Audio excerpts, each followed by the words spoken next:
Chapter 5 of Out from the Heart by James Allen. This recording is in the public domain. Recording by Andrea Fiore. Chapter 5 First Steps in the Higher Life. Seeing that the path of virtue is the path of knowledge, and that before the all-embracing principles of truth can be comprehended, perfection in the more lowly steps must be acquired, how, then, shall a disciple of truth begin? How shall one who aspires to the righting of his mind and the purification of his heart, that heart which is the fountain and repository of all the issues of life, learn the lessons of virtue? How does he thus build himself up in the strength of knowledge, destroying ignorance and the ills of life? What are the lessons, the first steps? How are they learned? How are they practiced? How are they mastered and understood? The first lessons consist in overcoming those wrong mental conditions which are most easily eradicated, and which are the common barriers to spiritual progress, as well as in practicing the simple domestic and social virtues. The reader will be better aided if I group and classify the first 10 steps in 3 lessons as follows: Vices of the body to be overcome and eradicated. First lesson: Discipline of the body. First step: Idleness, laziness, or indolence. Second step: Self-indulgence or gluttony. Second lesson: Discipline of speech. Third step: Slander. Fourth step: Gossip and idle conversation. Fifth step: Abusive and unkind speech. Sixth step: Frivolity or irreverent speech. Seventh step: Critical, captious, or fault-finding speech. Third lesson: Discipline of tendencies. Eighth step: Unselfish performance of duty. Ninth step: Unswerving rectitude or moral integrity. 10th step: Unlimited forgiveness. The 2 vices of the body and the 5 of the tongue are so called because they are manifested in the body and tongue. Also, by so definitely classifying them, the mind of the reader will be better helped. But it must be clearly understood that these vices arise primarily in the mind, and are wrong conditions of the heart worked out in the body and the tongue. The existence of such chaotic conditions is an indication that the mind is altogether unenlightened as to the real meaning and purpose of life, and their eradication is the beginning of a virtuous, steadfast, and enlightened life. But how shall these vices be overcome and eradicated? By first, and at once, checking and controlling their outward manifestations, and by suppressing the wrong act.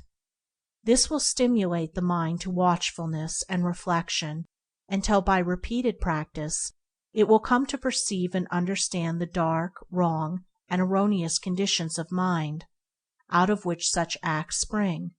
It will then abandon them entirely. It will be seen that the first step in the discipline of the mind is the overcoming of indolence or laziness.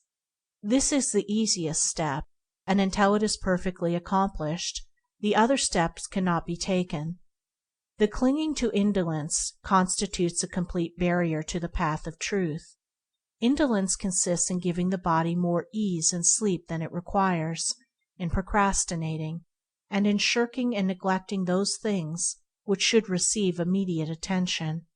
This condition of laziness must be overcome by rousing up the body at an early hour, giving it just the amount of sleep it requires for complete recuperation, and by doing promptly and vigorously every task, every duty, no matter how small, as it comes along. On no account should food or drink be taken in bed, and to lie in bed after one has awakened, indulging in ease and reverie, is a habit fatal to promptness and resolution of character, and of purity of mind. Nor should one attempt to do his thinking at such a time. Strong, pure, and true thinking is impossible under such circumstances. A man should go to bed to sleep, not to think. He should get up to think and work, not to sleep. The next step is the overcoming of self-indulgence or gluttony.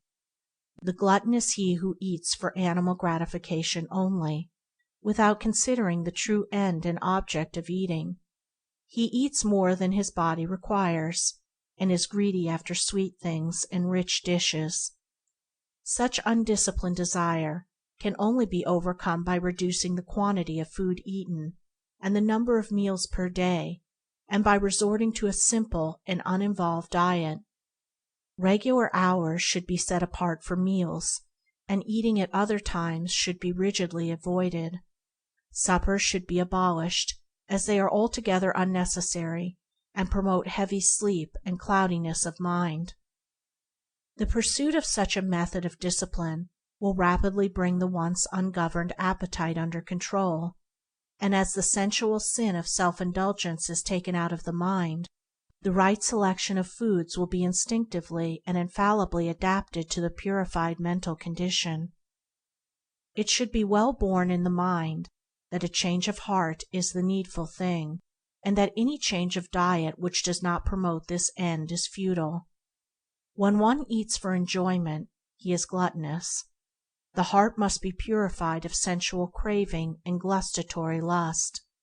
When the body is well controlled and firmly guided, when that which is to be done is done vigorously, when no task or duty is delayed, when early rising has become a delight, when frugality, simplicity, temperance, and abstinence are firmly established, when one is contented with the food which is put before him, no matter how scanty and plain, and the craving for gustatory pleasure is at an end, then the first two steps in the higher life are accomplished.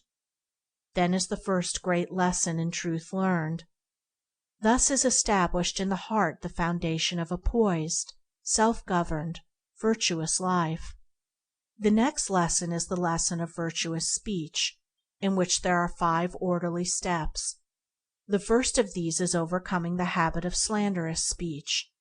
Slander consists of inventing or repeating unkind and evil reports about others, in exposing and magnifying the faults of others, or of absent friends, and in introducing unworthy insinuations.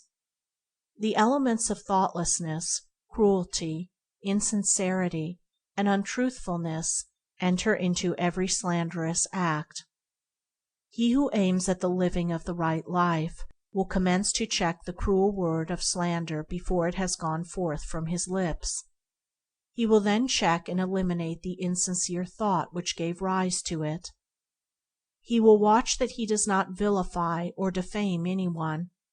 He will refrain from disparaging, defaming, and condemning the absent friend, whose face he has so recently smiled into or kissed, or whose hand he has shaken. He will not say of another that which he dare not say to his face. Thus, coming at last to think sacredly of the character and reputation of others, he will destroy those wrong conditions of mind which gave rise to slander. The next step is the overcoming of gossip and idle conversation. Idle speech consists in talking about the private affairs of others, in talking merely to pass away the time, and engaging in aimless and irrelevant conversation. Such an ungoverned condition of speech is the outcome of an ill-regulated mind. The man of virtue will bridle his tongue, and thus learn how rightly to govern the mind. He will not let his tongue run idly and foolishly, but will make his speech strong and pure, and will either talk with a purpose or remain silent. Abusive and unkind speech is the next vice to be overcome. The man who abuses and accuses others has himself wandered far from the right way. To hurl hard words and names at others is to sink deeply into folly. When a man is inclined to abuse, curse, and condemn others, let him restrain his tongue and look within himself. The virtuous man refrains from all abusive language and quarreling. He employs only words that are useful, necessary, pure, and true. The sixth step is the overcoming of levity, or irrelevant speech. Light and frivolous talking, the repeating of crude jokes, the telling of vulgar stories, having no other purpose than to raise an empty laugh, offensive familiarity, and the employment of contemptuous and disrespectful words when speaking to or of others, and particularly of one's elders and those who rank as one's teachers, guardians, or superiors, all of this will he put away by the lover of virtue and truth. Upon the altar of irreverence, absent friends and companions are immolated for the passing excitement of a momentary laugh, and all the sanctity of life is sacrificed to the zest for ridicule. When the respect towards others, and the giving of reverence where reverence is due, are abandoned, virtue is abandoned. When modesty, significance, and dignity are eliminated from speech and behavior, truth is lost. Yea, even its entrance gate is hidden away and forgotten. Irreverence is degrading even in the young, but when it accompanies gray hairs, and appears in the demeanor of the preacher, this is indeed a piteous spectacle. And when this can be imitated and followed after, then are the blind leading the blind, then have elders, preachers, and people lost their way. The virtuous will be of earnest and reverent speech. He will think and speak of the absent as he thinks and speaks of the dead, tenderly and sacredly. He will put away all thoughtlessness, and watch that he does not sacrifice his dignity to gratify a passing impulse of frivolity and superficiality. His humor will be pure and innocent, his voice will be subdued and musical, and his soul will be filled with grace and sweetness as he succeeds in conducting himself as becomes a man of truth. The last step in the second lesson is the overcoming of criticism, or fault-finding speech. This vice of the tongue consists in magnifying and harping on small or apparent faults, in foolish quibbling and hair-splitting, and in pursuing vain arguments based upon groundless suppositions, beliefs, and opinions. Life is short and real, and sin, sorrow, and pain are not remedied by carping and contention.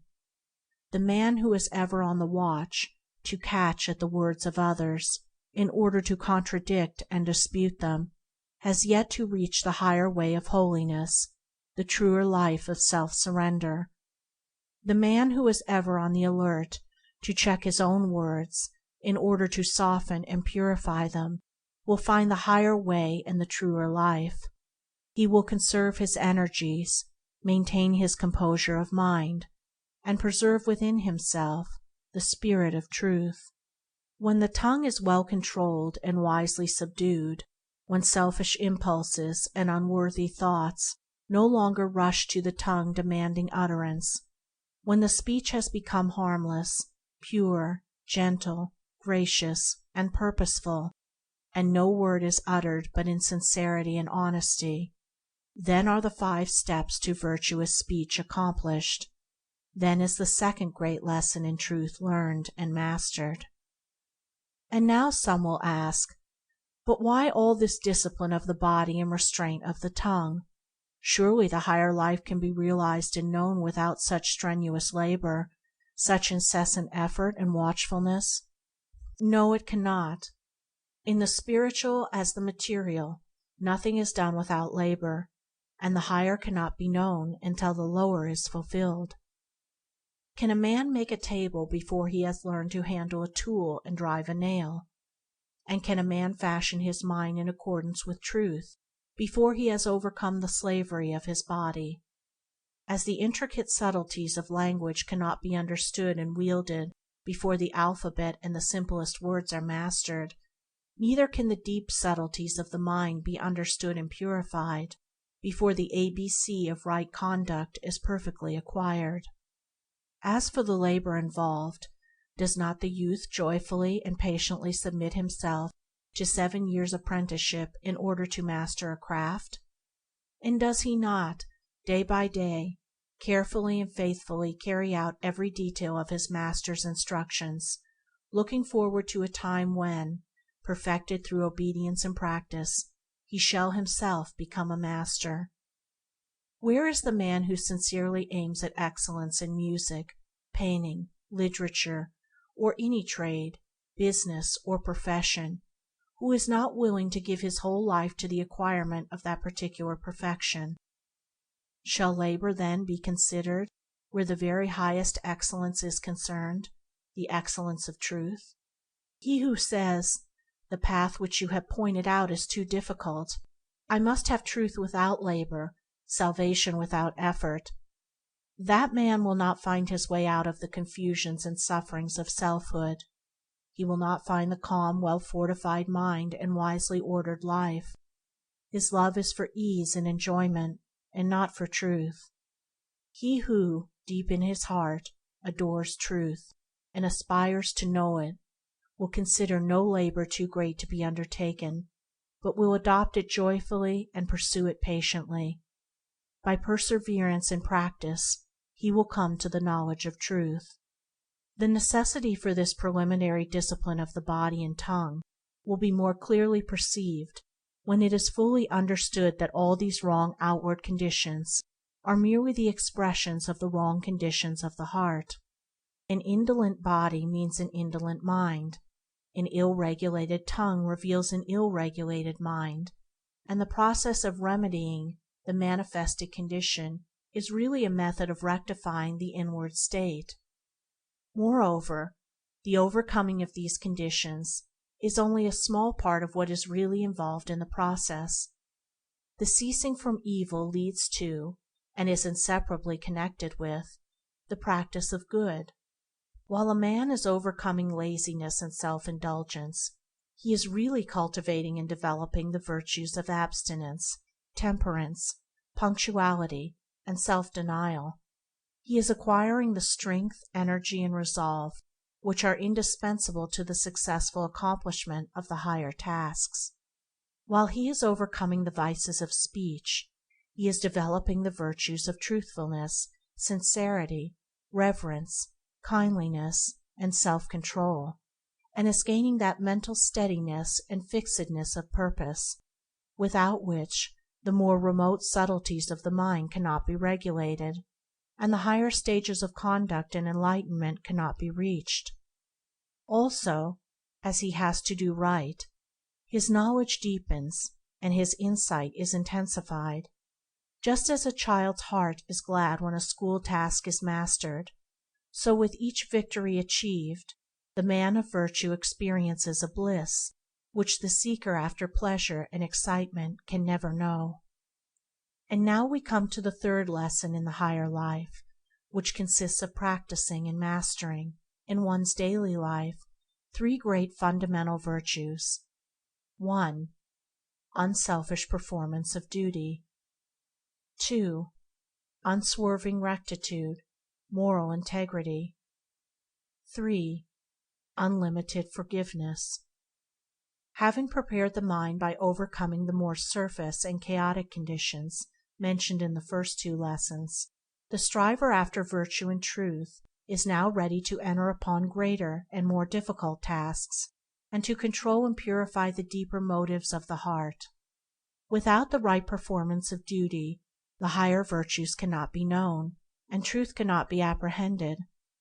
Duty is generally regarded as an irksome labor, a compulsory something which must be toiled through, or in some way avoided. This way of regarding duty proceeds from a selfish condition of mind and a wrong understanding of life. All duty should be regarded as sacred, and its faithful and unselfish performance one of the leading rules of conduct. All personal and selfish considerations should be extracted and cast away from the doing of one's duty, and when this is done, duty ceases to be irksome and becomes joyful. Duty is only irksome to him who craves some selfish enjoyment or benefit for himself. Let the man who is chafing under the irksomeness of his duty look to himself, and he will find that his wearisomeness proceeds, not from the duty itself, but from his selfish desire to escape it. He who neglects duty, be it great or small, or of a public or private nature, neglects virtue. When duty becomes a thing of love, and when every particular duty is done accurately, faithfully, and dispassionately, there is much subtle selfishness removed from the heart, and a great step is taken toward the heights of truth. The virtuous man concentrates his mind on the perfect doing of his own duty, and does not interfere with the duty of another. The ninth step is the practice of unswerving rectitude or moral integrity. This virtue must be firmly established in the mind, and so enter into every detail of a man's life. All dishonesty, deception, trickery, and misrepresentation must be forever put away, and the heart purged of every vestige of insincerity and deception. The least digression from the path of rectitude or righteousness is a deviation from virtue. There must be no extravagance and exaggeration of speech, but the simple truth should be stated. Engaging in deception, no matter how apparently insignificant, for boastful pride, or with the hope of personal advantage, is a state of delusion which one should make efforts to dispel. It is demanded of the man of virtue that he shall not only practice the most rigid honesty in thought, word, and deed, but that he shall be exact in his statements, omitting and adding nothing to the actual truth. In thus shaping his mind to the principle of rectitude or moral integrity, he will gradually come to deal with people and things in a just and impartial spirit, considering equity before himself, and viewing all things with freedom from personal bias, passion, and prejudice. When the virtue of rectitude is fully practiced and comprehended, so that all temptation to untruthfulness and insincerity has ceased, then is the heart made purer and nobler, then is character strengthened and knowledge enlarged, and life takes on a new meaning and a new power.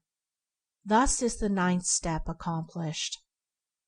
The 10th step is the practice of unlimited forgiveness. This consists in overcoming the sense of injury which springs from vanity, selfishness, and pride, and in exercising disinterested charity and large-heartedness towards all. Spite, retaliation, and revenge are so utterly ignoble, so base, so small and foolish, as to be altogether unworthy of being noticed or harbored. No one who fosters such conditions in his heart can lift himself above folly and suffering, and guide his life aright. Only by casting them away, and ceasing to be moved by them, can a man's eyes be opened to the true way of life. Only by developing a forgiving and charitable spirit can he hope to approach and perceive the strength and beauty of a well-ordered life. In the heart of the strongly virtuous man no feeling of personal injury can arise. He has put away all retaliation, and has no enemies. If other men should regard themselves as his enemies, he will regard them kindly, understanding their ignorance, and making full allowance for it. When this state of heart is arrived at, then the 10th step in the discipline of one's self-seeking inclinations is accomplished. Then the third great lesson in virtue and knowledge is learned and mastered. Having thus laid down the first 10 steps and 3 lessons in right doing and right knowing, I leave those of my readers who are prepared for them to learn and master them in their everyday life. There is, of course, a still higher discipline of the body, a more far-reaching discipline of the tongue, and greater and more all-embracing virtues to acquire and understand before the highest state of bliss and knowledge can be grasped. But it is not my purpose to deal with them here. I have expounded only the first and easiest lessons on the higher path, and by the time these are thoroughly mastered, the reader will have become so purified, strengthened, and enlightened that he will not be left in the dark as to his future progress. Those of my readers who have completed these 3 lessons will already have perceived, beyond and above, the high altitudes of truth, and the narrow and precipitous track which leads to them, and will choose whether they shall proceed. The straight path which I have laid down can be pursued by all, with greater profit to themselves and to the world, and even those who do not aspire to the attainment of truth will develop greater intellectual and moral strength, finer judgment, and deeper peace of mind by perfecting themselves in this path, nor will their material prosperity suffer by this change of heart; nay, it will be rendered truer, purer, and more enduring. For if there is one who is capable of succeeding and fitted to achieve, it is the man who has abandoned the petty weaknesses and everyday vices of his kind, who is strong enough to rule his body and mind, and who pursues with fixed resolve the path of unswerving integrity and sterling virtue. Chapter 5. Recording by Andrea Fiore.